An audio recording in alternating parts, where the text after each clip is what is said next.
Welcome, gentle traveler, to a place where the world softens at its edges, where the rush of the day melts away like morning mist beneath the warmth of the rising sun.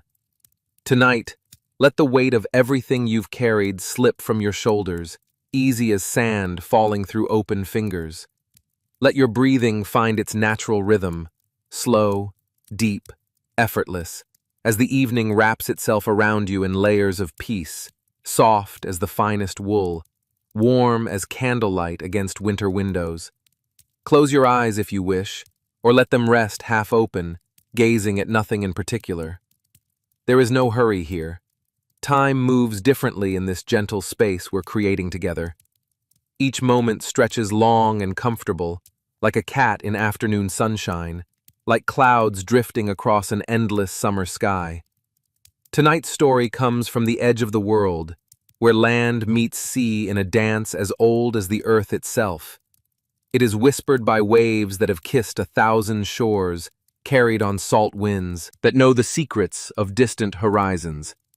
It is a tale of light in darkness, of courage that speaks without words, and of how the quietest hearts sometimes shine the brightest.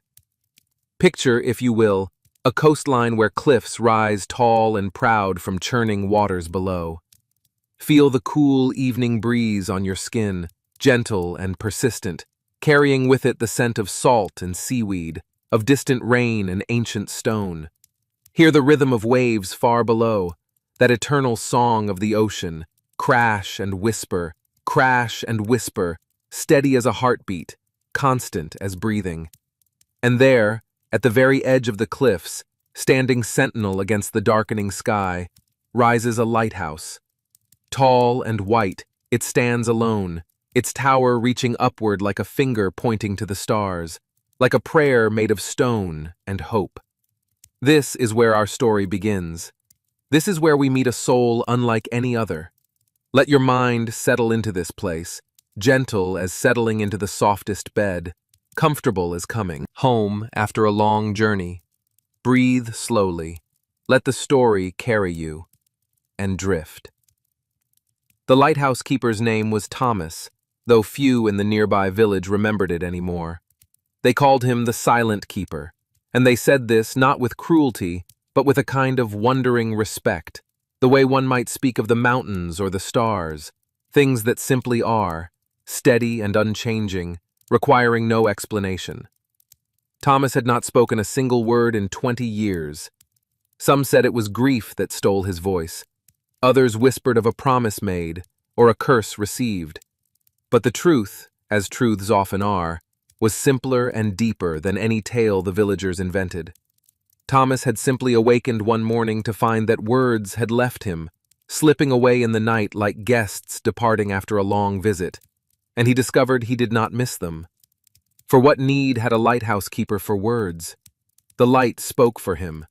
The beam that swept across the dark waters each night said everything that needed saying. I am here. You are not alone. There is a safe path through the darkness. Each evening, as the sun painted the western sky in shades of amber and rose, coral and gold, Thomas would climb the spiral stairs of his lighthouse. His footsteps echoed in the tower, a lonely sound perhaps, but not a sad one. There is a difference, you see, between loneliness and solitude. One is an empty room that aches for company. The other is a garden where peace grows like wildflowers, unplanned and beautiful. Round and round the spiral stairs he climbed, his hand trailing along the cool stone wall, his breath steady and even. 172 steps from bottom to top. He had counted them the first week he arrived, and though he no longer counted, his body knew the number the way a tree knows its own rings, the way the ocean knows the moon.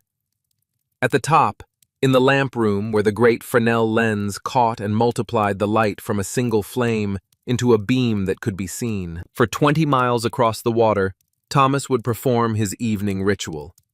He cleaned the lens with slow, careful movements, using soft cloths that smelled of lemon oil and care. He checked the mechanism that turned the light, its gears and weights as familiar to him as the beat of his own heart. He trimmed the wick, added oil, struck the match, and watched the flame catch and grow, small at first, then steady, then bright. And as darkness settled over the sea like a blanket being gently spread, the light began its eternal dance, sweep and pause, a patient conversation with the night, a promise kept once every 15 seconds. You are not alone. There is safety here. Home is near. From his high windows, Thomas could see the village nestled in the valley behind the cliffs, its windows beginning to glow with lamplight and firelight as families gathered for evening meals. He could see the harbor where fishing boats rocked gently at anchor, already dreaming, perhaps, of tomorrow's voyage. And he could see the vast expanse of the sea, reaching endlessly toward the horizon where water and sky became one. The sea was never the same twice. This was something Thomas had learned in his years of watching. Sometimes it lay calm and glassy, reflecting the stars so perfectly that it seemed the world had two skies, one above and one below.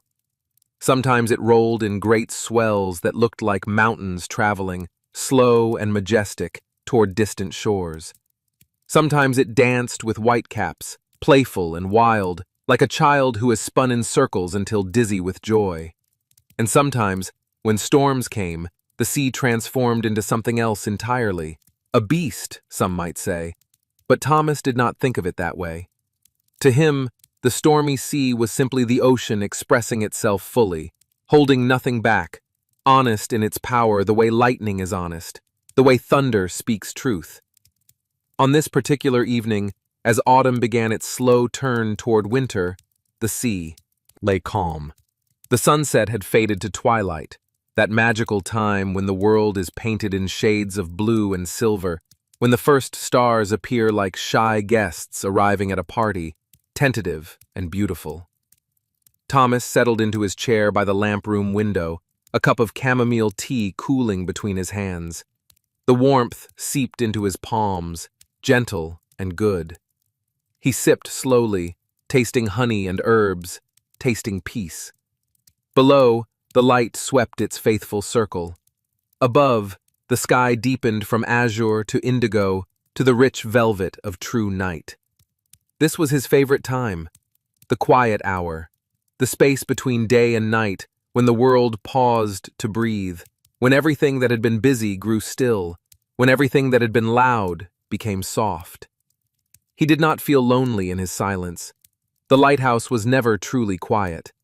The wind sang through the tower's windows, a different song for each season, each weather, each mood of the sky. The gulls called as they wheeled past, their cries sharp and clean. The waves below provided their endless percussion, that ancient rhythm that had lulled the first mothers to sleep when the world was young. And sometimes, on nights like this, Thomas would take out his harmonica. The instrument was old, older even than his silence, given to him by his father when Thomas was just a boy learning to read the weather in clouds, to find north by stars. The metal was worn smooth by decades of handling, warm from being carried always in his pocket, close to his heart. He did not play often, but when he did, the music that came was like water over stones, like wind through wheat fields, like all the words he did not speak, transformed into something purer than language could ever be. Tonight, he lifted the harmonica to his lips and began to play. A simple melody, wandering and sweet, with no particular beginning or end, just notes following notes the way a stream follows the contours of the land, finding its path without trying, without force, just flowing because that is what water does. The music drifted out through the open window, carried on the salt breeze, traveling down to the rocks below, out across the water, up to the stars above. And if the notes were tinged with a gentle melancholy, it was the kind of sadness that is not painful, but rather beautiful, the way autumn leaves are beautiful as they fall, the way the last light of sunset is beautiful even as it fades. In the village below, a child heard the distant music and paused in the doorway of her home, listening. An old fisherman mending nets by lamplight lifted his head, smiled slightly, nodded to himself. A young couple walking hand in hand along the cliff path stopped, stood still, let the melody wash over them like rain. The Silent Keeper was playing. All was well with the world. Thomas did not know they heard him, or perhaps he did, and it did not matter. He played for the same reason the lighthouse shone, not to be noticed or praised, but simply because it was what he was meant to do, his purpose made audible, his soul singing the only way it could. When the song ended, he lowered the harmonica gently, returned it to his pocket, and sat in comfortable silence once more. The light swept its circle, the stars brightened overhead, the sea breathed in and out against the shore. This was his life, and it was enough. More than enough. It was exactly right. Days passed as days do, each one similar and yet unique, like waves on the ocean, like snowflakes falling. Thomas kept his rhythms, lighting the lamp each evening, extinguishing it each dawn, cleaning and maintaining and watching, always watching. He baked his own bread in the small kitchen at the lighthouse base, the smell of yeast and warmth filling the tower. He tended a small garden in the sheltered space behind the lighthouse, where herbs and hardy vegetables grew despite the salt wind.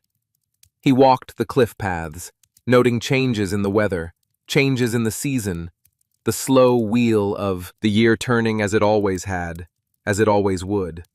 The villagers left supplies at the gate of the lighthouse yard once a week, flour and salt, tea and honey, fresh fish and vegetables, sometimes a jar of jam or a loaf of cake wrapped in cloth. They never knocked or called out. They understood his silence and respected it.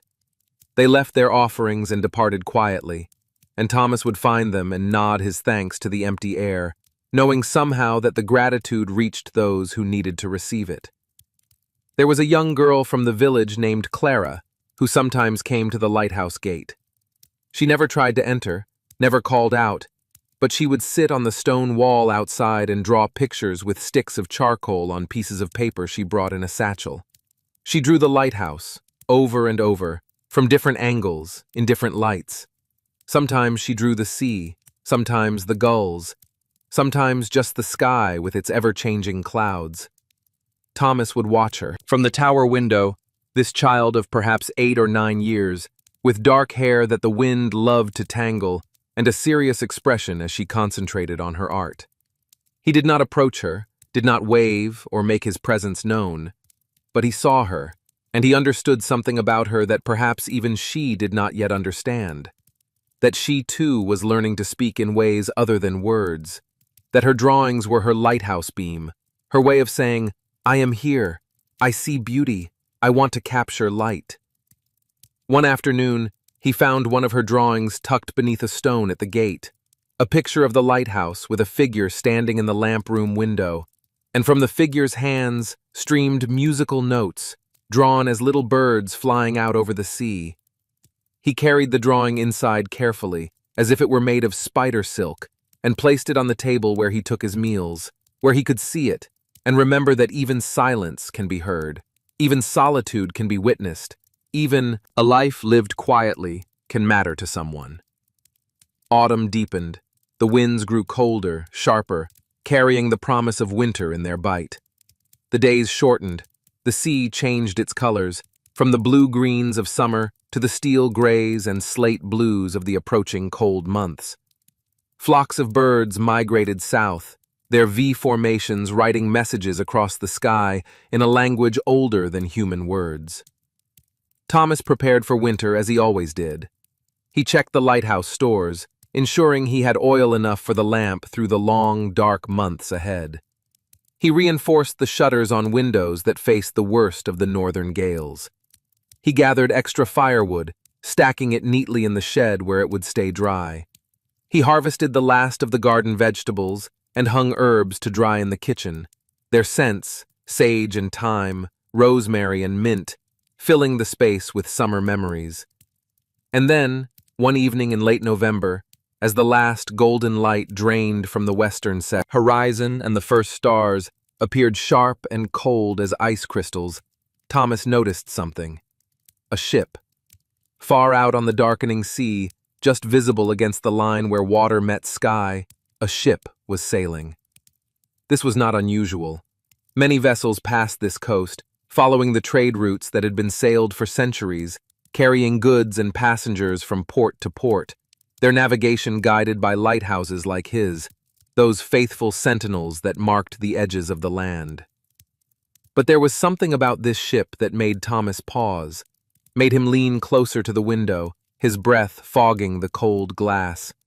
Something in the way it sat in the water, something in the angle of its sails. He fetched the telescope, old brass weathered green with age, and trained it on the distant vessel. What he saw made his heart quicken. The ship was listing badly to one side, sitting too low in the water. One of its masts was broken, the sail torn and flapping uselessly. Even from this distance, even in the failing light, Thomas could see that the ship was in distress, taking on water perhaps, or damaged by something, a storm, rocks, some misfortune met in the vast indifference of the sea. And it was heading toward the rocks, not the harbor, which lay safe behind the breakwater 2 miles south, not the beach, which, while not ideal, would at least allow passengers to wade ashore. No, the ship was drifting on wind and current directly toward the Devil's Teeth, the jagged rocks that jutted from the water below the cliffs like the fangs of some ancient monster, rocks that had claimed countless vessels over the centuries, rocks that gave no mercy, offered no second chances. Thomas knew those rocks intimately. He could name them individually if he wanted. Black Fang, the Widowmaker, the Three Sisters, the Razor. He knew how the currents swirled around them, treacherous and strong. He knew how they hid at high tide, waiting just beneath the surface, patient as death. He knew that any ship that struck them would be torn open like paper, would sink in minutes, would take all aboard down into the cold, dark depths. The ship was perhaps an hour from the rocks, maybe less, drifting inexorably closer with each passing moment. Thomas stood frozen at the telescope for several heartbeats, his mind racing. The light from his lighthouse would warn them, yes, but warn them of what? The lighthouse marked the cliffs, showed where land was, but it did not show where the safe passage lay, did not indicate the hidden rocks, could not guide a damaged ship through the one narrow channel where the water ran deep enough to pass. A harbor pilot would be needed, someone who knew these waters, knew every rock and sandbar, every current and tide, someone who could board the ship and guide it to safety. But how to summon help? How to alert the village that a ship was in danger? There was a bell. Every lighthouse had one, a great iron bell that could be rung to signal emergency, to call for aid. Thomas ran down the spiral stairs, his feet flying, taking the steps 2 and 3 at a time, his breath loud in his ears, his heart pounding. At the base of the tower, near the door, hung the bell rope. Thomas seized it and began to pull, hard and fast, and the bell above began to ring, loud, urgent, the sound rolling out across the cliffs, across the village, a sound that meant danger, distress, come quickly, help needed. Clang, clang, clang, clang. The bell's voice was strong, cutting through the evening, impossible to ignore. In the village, people would stop what they were doing, would look toward the lighthouse, would know that something was wrong. Thomas rang and rang until his arms ached, until he was certain the message had been received. Then he released the rope and ran back up the stairs, back to the lamp room, back to the telescope. The ship was closer now. He could see figures moving on the deck, small as insects from this distance, but clearly panicked, clearly aware of their danger. He could see them pointing toward the cliffs, toward the rocks that waited unseen beneath the darkening water. From the village, he heard answering bells, saw lights beginning to move down toward the harbor, lanterns carried by running figures, people responding to his call. Good. They would know what to do. They would launch a boat, perhaps several, would row out to offer assistance. But would they be in time? Thomas watched, helpless, as the ship drifted closer to the rocks. He could do nothing but watch and hope, and keep the lighthouse beam burning bright, sweeping its faithful circle, marking the danger even if it could not show the way to safety. Minutes passed like hours. The ship drew closer. The fishing boats launched from the harbor, their oars flashing in the last of the twilight, heading out toward the distressed vessel. And then Thomas saw something that made his breath catch. A child. On the deck of the ship, visible now through the telescope, in the bright beam of the lighthouse as it swept past, a small figure in a white dress, clinging to the railing, looking toward the shore with an expression of terror. A child who would drown if the ship struck the rocks. A child, like Clara, like any of the village children, someone's daughter, someone's precious light. Something in Thomas broke open. Or perhaps it did not break, but rather unlocked. A door he had kept closed for 20 years, suddenly swinging wide.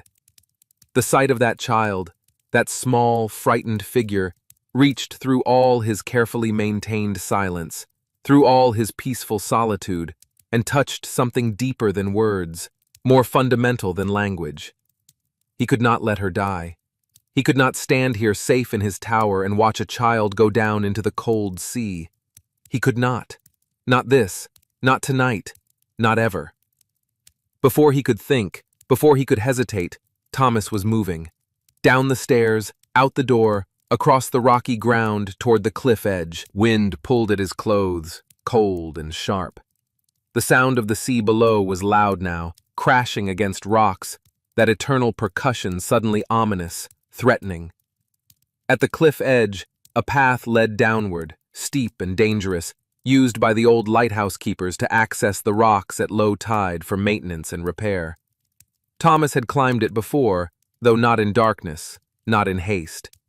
But he knew it, and his feet found the holds without hesitation. Here a ledge, there a crack, here a boulder, there a natural stair in the stone. Down he climbed, as the night deepened around him, as the lighthouse beam swept overhead again and again, illuminating his descent in frozen moments of light, then abandoning him to darkness, then returning. Down toward the sound of waves, down toward the devil's teeth that waited below like an ancient trap. He reached the bottom, feet splashing into shallow water that swirled around the rocks. The tide was coming in, which meant less time, meant the rocks would soon be submerged, invisible and deadly. He looked out across the water and saw the ship, close now, terribly close, its broken timbers groaning, its hull scraping against submerged stones with a sound like screaming. The fishing boats were still too far away. They would not reach the ship before it struck the worst of the rocks. There was no time. No time. Thomas stood on the rocks at the base of his lighthouse, the cold seawater pulling at his legs, and he opened his mouth. For the first time in 20 years, he tried to speak. Nothing came. His throat had forgotten. His voice was gone. He tried again, forcing air up from his lungs, shaping his lips and tongue the way he had once done without thinking. Nothing. Only silence. 20 years of silence cannot be broken in an instant. 20 years of not using a thing means that thing is lost. But he had to try. He had to guide them. He was the only one who knew these rocks, the only one who stood in the right position to see the danger, to mark the safe path. So if he could not speak with words, he would speak another way. Thomas raised his arms high above his head, silhouetted against the lighthouse beam as it swept past. He waved, large movements, clear and unmistakable. Then he began to move along the rocks, keeping his arms raised, marking the path with his body, showing where the deep water ran, where the ship could safely pass. Here, follow me, this way, trust. He did not know if they could see him, small figure on the rocks against the vastness of the sea and the darkness. But he moved anyway, walking the narrow path between the devil's teeth that he had memorized over years of watching, stepping through swirling water that was now up to his waist, now to his chest, cold enough to steal his breath, strong enough to pull him under if he let it. The lighthouse beam swept over him again and again, turning him into a beacon himself, a human lighthouse marking the safe channel with his body, with his presence, with everything he was. And on the ship, someone saw him. He heard a shout, saw the ship's wheel turn, saw the vessel adjust its course, following the path he marked. Closer it came, groaning and shuddering, its broken mast dragging in the water, its hull scraping against rocks that would tear through wood like claws through cloth, but not tearing, not yet, because Thomas stood in the right places, moved at the right moments, guided them through by inches, by feet, by the width of a held breath. The ship passed the first of the devil's teeth, and the second, and the third. The fishing boats arrived then, their crews shouting, throwing ropes, taking command of the situation now that the immediate danger had passed. They would tow the ship to harbor. They would rescue those aboard. All would be well. Thomas stood in the chest-deep water, waves breaking over his shoulders, watching as the ship limped toward safety, guided now by the villagers who knew what to do, who had ropes and boats and voices to call instructions. And as the ship passed close to where he stood, he saw her clearly in the lighthouse beam, the child in the white dress, no longer clinging in terror, but standing at the rail, looking directly at him. She raised one small hand and waved, a gesture of thanks, of recognition, of something deeper than words. Thomas raised his hand in return, a simple wave, a silent acknowledgement. And then the ship passed on, drawn toward the harbor by the fishing boats, and Thomas was left alone on the rocks, with the rising tide and the cold that was beginning to make his body shake. He waded back toward the cliff, toward the path that led upward to his lighthouse. His legs were numb. His clothes hung heavy with water. Each step required thought, required effort. But he climbed, hand over hand, foot over foot, back up the cliff face, back toward the warm light of home. By the time he reached the top, villagers were arriving at the lighthouse, men with blankets and hot drinks, women with worry in their eyes and relief in their voices. They wrapped him in wool, pressed a cup of something warm and strong into his shaking hands, led him inside to the kitchen where a fire was being built up to blazing. They did not ask him questions. They understood that he would not answer, could not answer.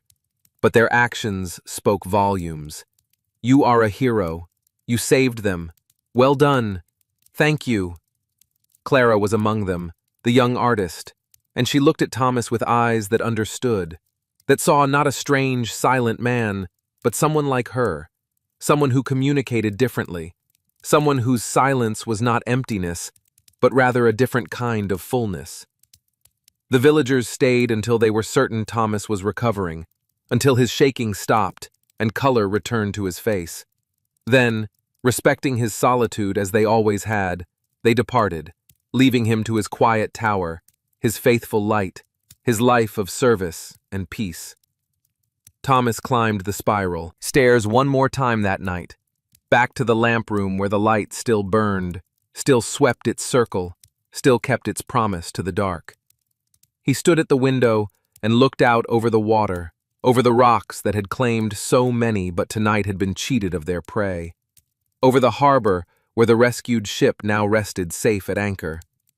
He thought about the child's wave, about how she had seen him, about how silence and action could speak louder than any words, about how purpose needs no voice, how service needs no praise, how love for fellow souls can be expressed in countless ways that require no language at all.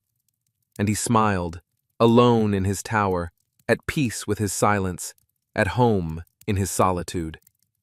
The light swept round and round, the sea breathed below, the stars watched from above. All was well, all was as it should be. Morning would come, and with it new days, new rhythms, the continuation of a life well lived, quietly, faithfully, without need for words. Thomas, the silent keeper, settled into his chair, closed his eyes, and let exhaustion pull him gently down into sleep. Not the sleep of darkness, but the sleep of peace, earned and deserved, deep and dreamless as the space between stars. And far below, the rescued child slept too, safe in a warm bed in the harbor master's house, dreaming of a figure silhouetted in light, of a guardian who spoke without words, of how sometimes the quietest souls shine the very brightest. The days that followed the rescue brought changes to the lighthouse, subtle at first, like the first hints of spring in the last weeks of winter. Thomas maintained his routines, the lighting and extinguishing, the cleaning and tending, the keeping of faithful watch. But something had shifted, like a door opening onto a room he had forgotten existed. The villagers came more often now, not intrusively, but with a gentle regularity that spoke of gratitude and newfound connection. They no longer simply left supplies at the gate. Instead, they would knock softly, a courtesy, a asking of permission, and Thomas would open the door and nod them inside. They would place their offerings on the kitchen table, fresh bread still warm from the oven, jars of preserves that glowed ruby and amber in the light, fish cleaned and wrapped in paper, vegetables from root cellars, sometimes a cake or a pie, once even a pair of thick wool socks knitted by hands that knew the cold of lighthouse life. They did not stay long. They did not expect conversation. But they would smile at Thomas, nod respectfully, and sometimes touch his shoulder or grasp his hand briefly, gestures that said more than words could. We see you. We appreciate you. You are not alone unless you choose to be. Clara came more frequently now, and she no longer sat outside the gate. Thomas would find her in the lighthouse yard, always working on her drawings, her serious young face bent over her paper, charcoal-stained fingers moving with careful precision. Sometimes he would bring her a cup of warm milk and a piece of bread with honey, setting it beside her without announcement. She would look up, smile her small, serious smile, and return to her work, and they would share the space together in comfortable silence, two souls who understood that not all communication requires sound. One afternoon, she showed him her drawings spread out on the stone wall like a gallery of moments captured. There was the lighthouse in sunshine and storm, in moonlight and mist. There were the rocks below, which she had somehow made look both dangerous and beautiful. There were the gulls and the clouds and the ever-changing sea. And there was a new series, drawings of a man standing on rocks with his arms raised, a man outlined in light, a man guiding a ship to safety. Thomas looked at these drawings for a long time, seeing himself through her eyes, seeing how she had understood what he had done, how she had translated action into art, silence into story. He placed his hand gently on her head, a brief touch, a blessing, and she looked up at him with eyes that held wisdom beyond her years. The rescued ship remained in the harbor for 3 weeks while repairs were made.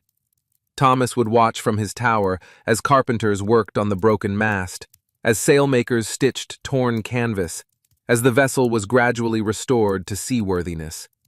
The crew stayed at the village inn, and sometimes they would walk up the cliff path to the lighthouse, these strangers from distant ports, and they would stand outside the fence and look up at the tower, and Thomas knew they were looking for him, wanting to offer thanks, wanting to see the man who had saved them. He did not go out to meet them. It was not shyness exactly, but rather an understanding that some gifts are given not to receive gratitude, but simply because they must be given, because it is right, because it is who you are. The saving was its own reward. The knowledge that they lived was enough. But the child came. Of course she came. Her name was Anna, Thomas learned, though not from her directly, but from the harbor master's wife, who brought the information along with a basket of apples one evening. Anna was traveling with her father, a merchant, on their way to a new life in a new city.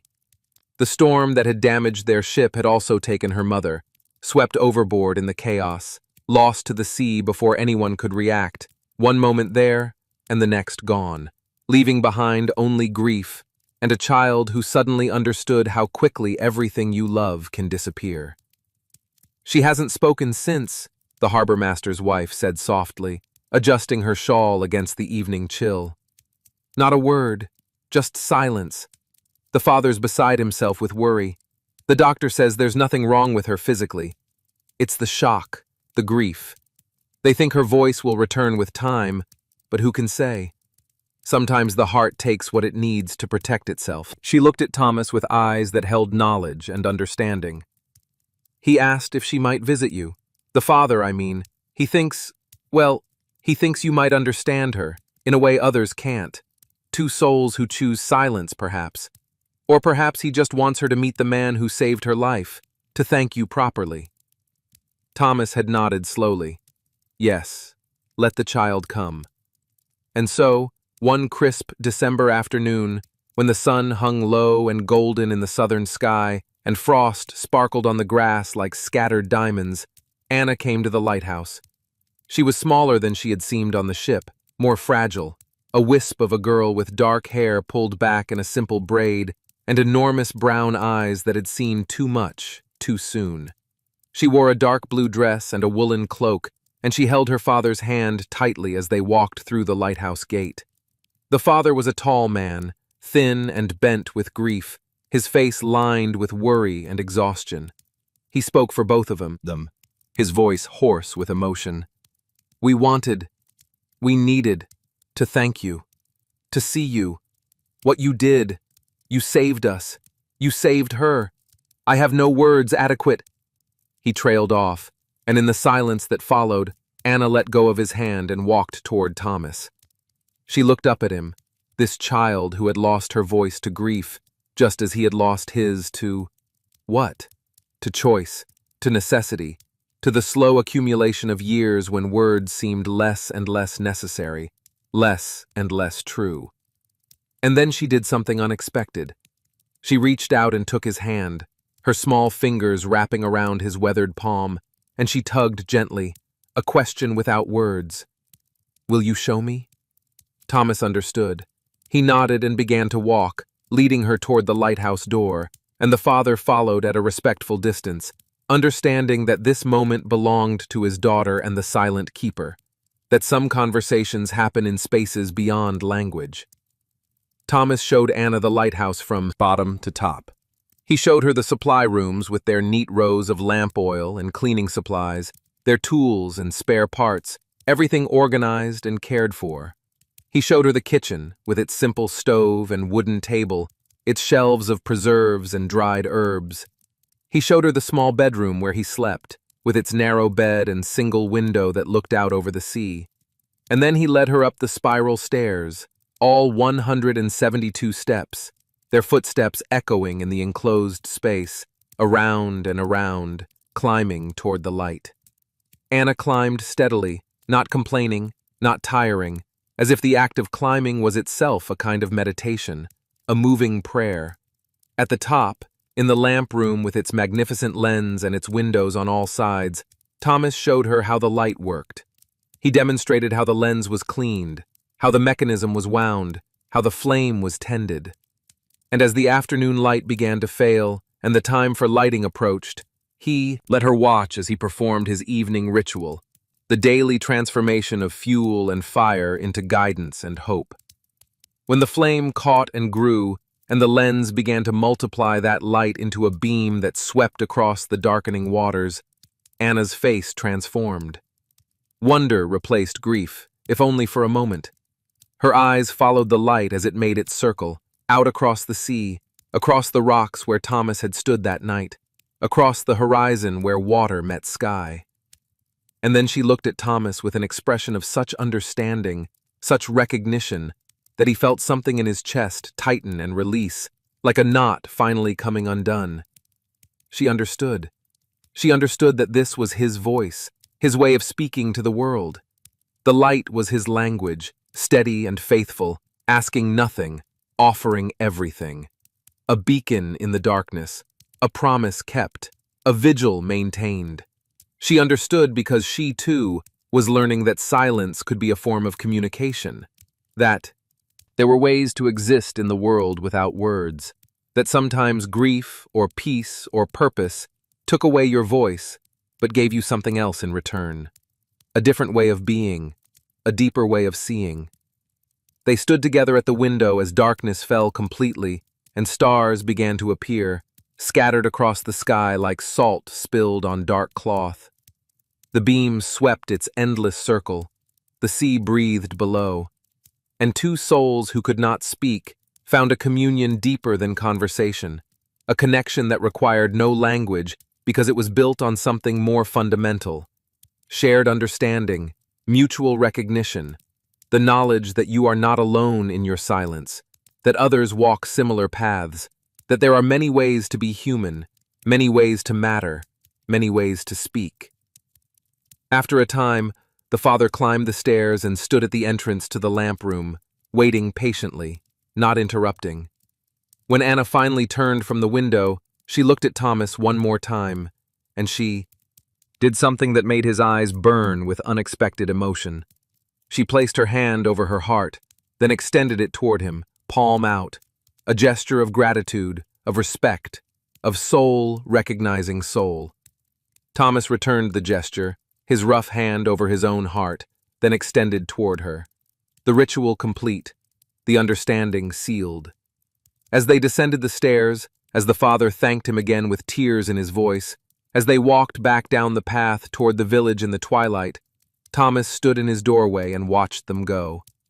And for the first time in many years, he felt something that might have been loneliness, beginning to transform into something else. Not an ache for what was missing, but a fullness for what had been shared, what had been given and received in that space beyond words. The next day, the merchant ship was declared seaworthy and ready to sail. Thomas watched from his tower as provisions were loaded, as the crew prepared for departure, as Anna and her father boarded for the continuation of their journey. The ship raised its repaired sails and slowly moved out of the harbor, guided by a pilot boat through the safe channels, past the devil's teeth that no longer held terror, out into the open sea, where the wind filled the canvas and the vessel gained speed, becoming smaller and smaller until it was just a white dot on the horizon, then nothing at all, absorbed into the vastness of water and sky. But before it disappeared, when it was still close enough that figures on deck could be distinguished, Thomas saw a small form in a dark blue dress standing at the rail, and she raised her arm in farewell, and Thomas raised his arm in return, two silhouettes making the same gesture across the distance, saying goodbye in the only language they shared. Winter settled over the coast in earnest then, bringing short, dark days and long, cold nights, bringing storms that howled around the lighthouse like wolves, bringing snow that turned the world, white and soft, muffling sound, simplifying everything to basic shapes and shadows. Thomas kept his vigil through it all. On the worst nights, when wind screamed and waves crashed high enough to send spray all the way to the lamp room windows, when he could hear the very tower groaning under the assault of the storm, he would remain at his post, tending the flame, ensuring the light never faltered, never failed, because on nights like these, the light mattered most. On nights like these, ships desperately needed that steady promise cutting through the chaos. There is land. There are rocks. Here is where you should not go. Hold your course. Safety exists. Morning will come. And on quieter nights, when the winter stars burned cold and clear in a sky like polished obsidian, when the moon laid a silver path across the calm sea, Thomas would take out his harmonica and play. His breath made clouds in the cold air as the notes drifted out into the crystalline night, and he fancied that the music traveled far, far across the frozen landscape and out over the water, carried on winds that had no boundaries, reaching ears he would never know about, bringing comfort or melancholy, or simply a moment of beauty to someone, somewhere, who needed it. Clara still came, even in winter, though less frequently. When the weather was mild enough, she would trudge up the path through the snow, bundled in scarves and mittens, and she would sit in the lighthouse kitchen with a cup of hot chocolate Thomas prepared for her, and she would show him her latest drawings. She was improving, her lines becoming more confident, her sense of light and shadow deepening.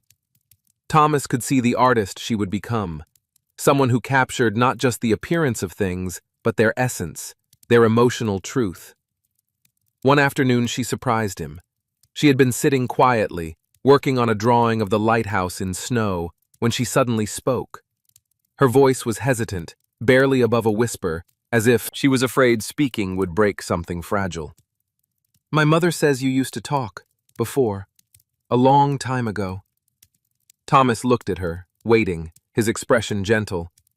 She says nobody knows why you stopped. She says some people think it's sad. Clara paused, her charcoal hovering over the paper, not looking at him directly. I don't think it's sad. I think sometimes people don't need words. I think sometimes silence is just another way of being. Like how a painting doesn't need words. It just is. She looked up then, meeting his eyes with that serious gaze that seemed too old for her young face. I understand, I think. When I'm drawing, I don't want to talk. The talking gets in the way. The drawing is what I'm trying to say. Does that make sense? Thomas smiled, really smiled, the expression transforming his usually solemn face. He reached across the table and gently tapped her drawing, then tapped his heart, then pointed to the lamp, room above them, where the light slept during the day, waiting for evening to fulfill its purpose. Then he brought his hands together, interlacing his fingers, making a gesture of unity, of sameness. Clara's face lit with understanding. Yes, exactly. Your light is like my drawings. It's what you're saying. It's your voice. She returned to her work then, satisfied, and Thomas returned to his tasks, checking the oil levels, cleaning lamp parts, all the small maintenance that filled the days. But something warm had settled in his chest, something like gratitude, like validation. The child understood, and if she understood, then others might too, might see his silence not as lack, but as choice, not as emptiness, but as a different kind of fullness. The winter months passed slowly, as winter months do in places where the sea dominates the landscape and the weather dictates the rhythm of life.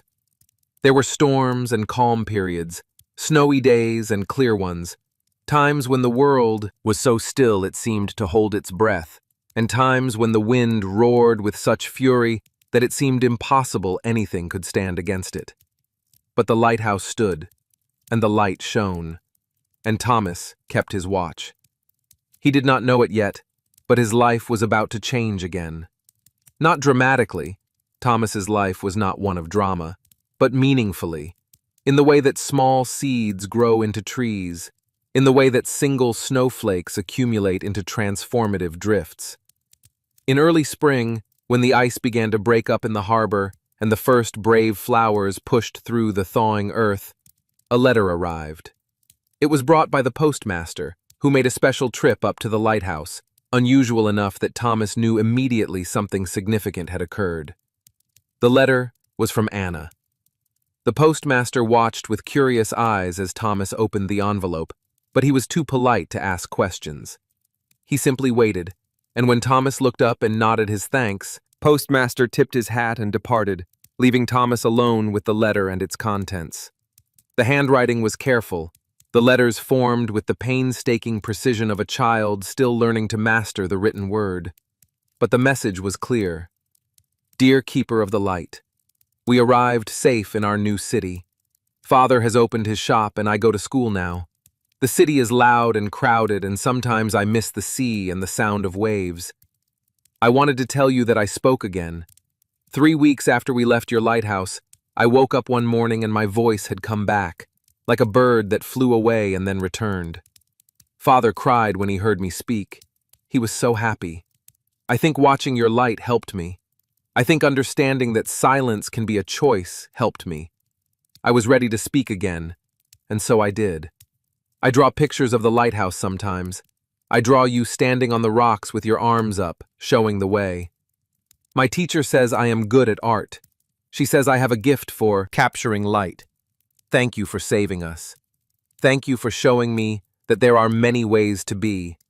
I will remember you always. Your friend, Anna. Thomas read the letter 3 times, slowly, savoring each word. Then he carefully folded it and placed it in the drawer of his bedside table, next to the drawing Clara had made of him playing music, next to a few other treasures he had accumulated over the years, a smooth stone from the beach, a seagull feather, a pressed flower, simple things that mattered because of what they represented, how they connected him to moments and people and meaning. The child's voice had returned. Something in him relaxed that he hadn't known was tense, some worry he hadn't acknowledged he was carrying. She would be all right. She would grow up and live her life, and remember the night she was saved, remember the silent keeper who spoke with light instead of words, and perhaps that memory would give her strength when she needed it, would remind her that there are many ways to be human, many ways to matter, many ways to navigate the darkness. Spring deepened, then gave way to summer. The days lengthened, the sea warmed, wildflowers carpeted the cliffs in brilliant colors, yellow and purple, white and pink, swaying in the constant breeze like waves themselves, like the sea had learned to bloom. More ships passed now, taking advantage of the good weather, and Thomas watched them all, his telescope to his eye, ensuring they followed safe paths, noting their flags and conditions, ready to ring the bell if danger threatened. But the summer was kind. No storms arose, no ships foundered. The light swept its faithful circle night after night, a promise kept, a vigil maintained, needed but not tested. Clara came almost every day now, freed from school by summer holiday. She had grown taller, her skills had grown sharper, and she talked more now, though she still respected silence, still understood its value. She would chatter about village, happenings, about her family, about her dreams of becoming a real artist someday, and Thomas would listen, occasionally nodding or smiling, his silence a comfortable container for her words. "I'm going to paint the lighthouse," she announced one day, showing him a small canvas she had purchased with saved coins, a set of paints her grandmother had given her. "A real painting, not just a drawing, with colors. I want to capture how the light looks when it sweeps past at night, how it makes everything gold and shadow at the same time." Thomas nodded his approval, his encouragement. He was pleased she was pushing her art forward, trying new techniques, new materials. She reminded him of Anna in some ways, that same seriousness of purpose, that same understanding that art was not frivolity but necessity, a way of processing the world, of capturing meaning, of speaking truths that regular language could not reach. She set up her easel in the lighthouse yard and worked through the new, long summer evenings, mixing colors, applying paint with careful brushstrokes, revising and refining. Thomas would check on her periodically, bringing water or a sandwich, and he would watch her work, seeing how she struggled and overcame, how she learned from mistakes, how she persisted even when the painting didn't match her vision. It took her 3 weeks to complete. When she finally called him down to see the finished work, he stood before the easel for a long time, studying what she had created. She had painted the lighthouse at dusk, that magical hour when the sky transitions from day to night. The tower stood white and strong against a sky graduated from pale blue to deep indigo, and the light was captured mid-sweep, a golden beam cutting through the gathering darkness, and in that beam, suggested more than detailed, was the figure of a man in the lamp room window, and the figure seemed to be made of light itself, as if the keeper and the light were one thing, inseparable, unified in purpose. It was beautiful. It was true. It captured not just the appearance of the lighthouse, but its meaning, its soul, the quiet heroism of faithful service, the beauty of solitary purpose, the way light pushes back darkness not through violence, but through simple, persistent presence. Thomas looked at Clara, and he saw that she was nervous, waiting for his reaction, hoping she had done well. He reached out and placed his hand on her shoulder, squeezed gently, then brought his hands together in a gesture of applause, silent but sincere. Clara's face transformed with joy and relief. "You like it? Really? I wanted to capture what you do, what it means. Not just the building, but the purpose, the light, the keeping." Thomas nodded. Yes, exactly. She had understood. She had seen and captured what many would miss, that a lighthouse is not just a tower, but a promise, that a keeper is not just a person who maintains equipment, but a guardian who holds back the darkness, who maintains hope, who says with light and dedication, "You are not alone. Help is here.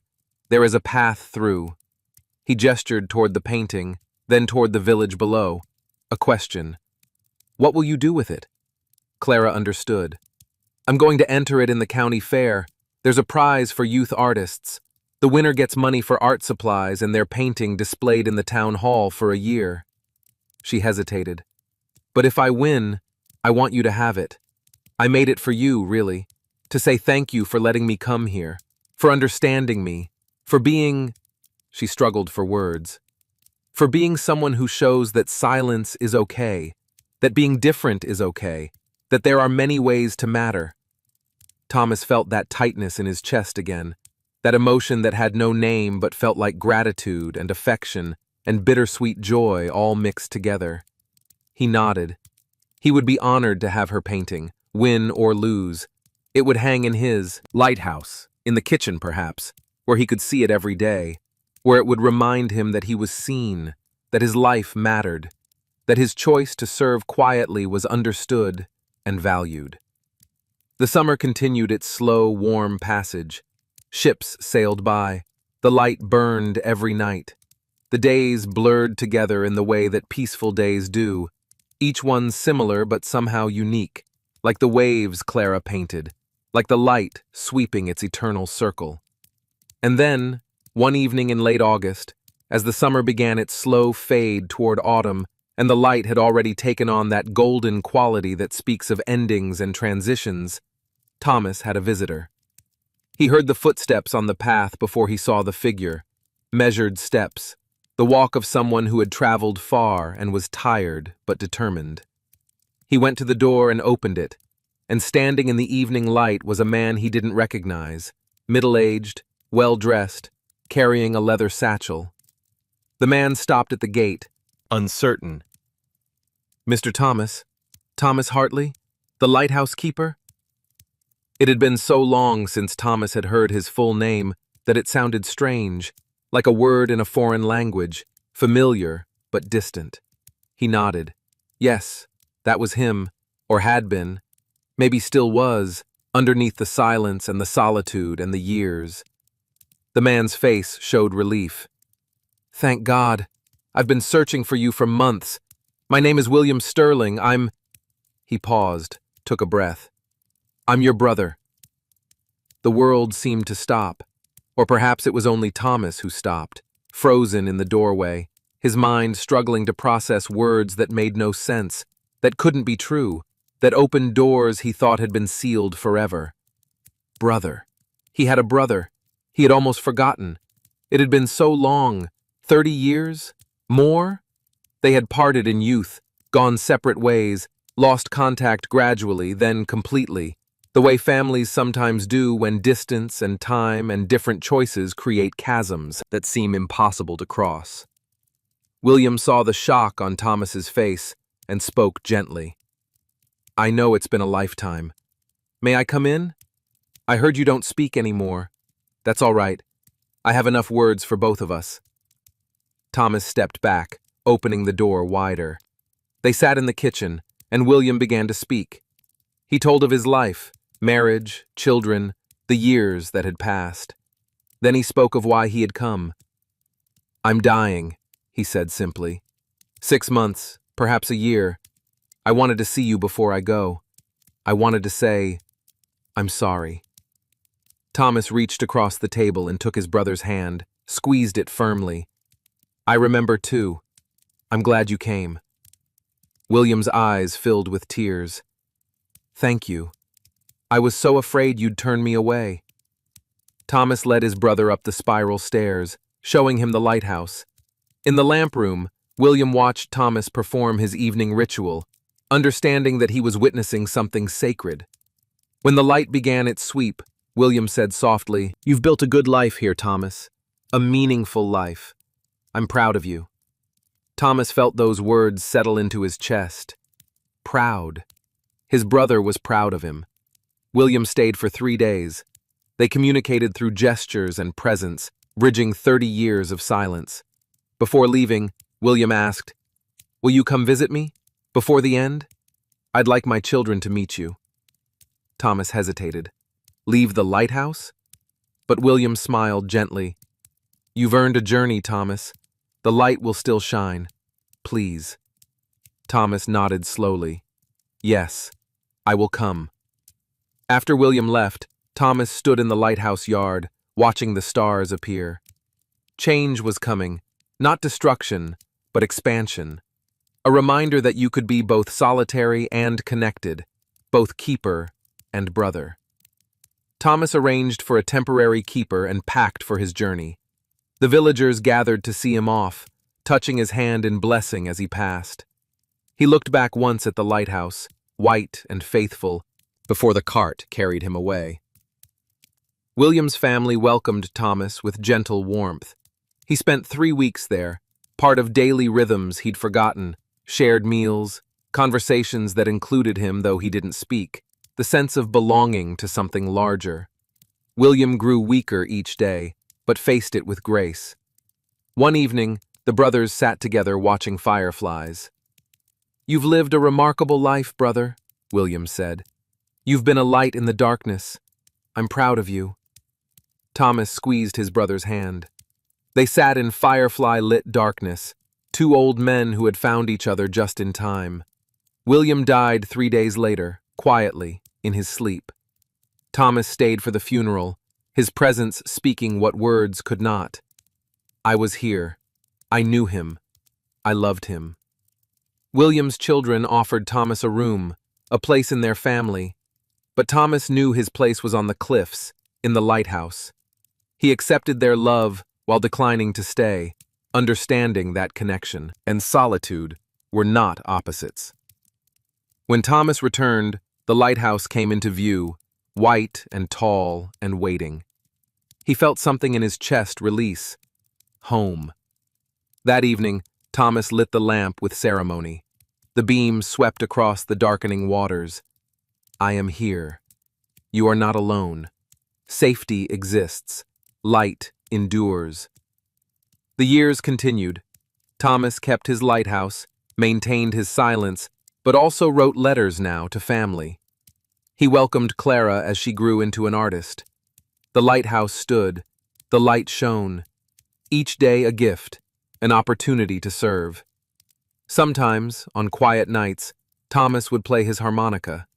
The notes would drift across the water, and those who heard would know all was well. The Silent Keeper was playing. Morning would come, as it always did, until at last, when Thomas was old and his time was coming, a new keeper arrived. On his last night, Thomas climbed the stairs one final time, lit the lamp one last time, stood at his post one last time. He did not feel sad. He felt complete.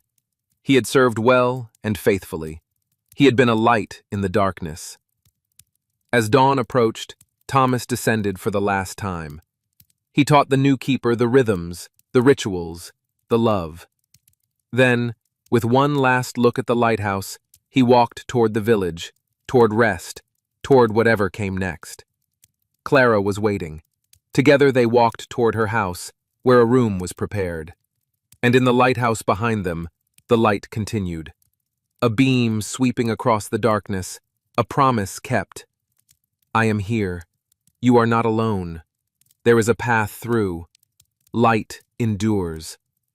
And so, dear listener, we come to the end of this story, this tale of light and silence, of how the quietest souls sometimes shine the brightest. Feel how peaceful the world has become around you now. Let your breathing slow, deep, and easy, like waves on a calm sea. Let your body sink deeper into comfort, into rest. Thomas found his purpose and lived it faithfully.